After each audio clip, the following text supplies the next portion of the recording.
এটা কাকু? এই চুরমুর হবে। আচ্ছা তুমি বসো কোন জায়গায়, লোকেশন বলো। Bounghata high school. কিভাবে আসতে হবে শিয়ালদা দিয়ে?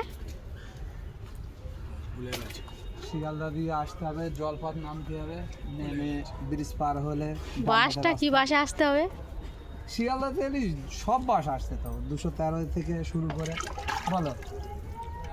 আর এদিকে তাকাও, 10 টাকার কটা ফুচকা তোমার? ছটা বলো, ছটা একটা বেশি বলো। 6টা। 10 টাকা 6টা দাও? 6টা। কেন কলকাতায় তো 10 টাকার 5টা ফুচকা দেয়। আমাদের এখানে 6টা। আমাদের এটা তো কলকাতা নয়।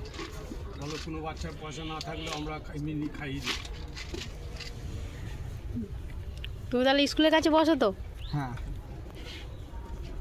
কলকাতায় আমরা ফুচকা খেতে যাই 20 টাকার 5টা, আবার কোনো জায়গায় দেয় 4টে। আচ্ছা, আমরা 6টা করে দিই 10 টাকা। আর ফুচকা কী কী মশলা টশলা দাও একটু বলো। মশলা অনেক রকম আছে। 5 রকম মশলা দিই। এখন কি দিয়ে মাখিয়েছো একটু বলো, চুরমুরটা। চুরমুরটা? হ্যাঁ মশলার নাম বলবো? বলো। ভাজা মশলা মানে কি কি দিয়েছো? আলু, ছোলা, বাদাম? ছোলা, আলু, কাঁচা বাদাম, লঙ্কা। ছোলা, কাঁচা লঙ্কা সবই আছে। তারপরে ভাজা মশলা, চানাচুর, দই ভাজা,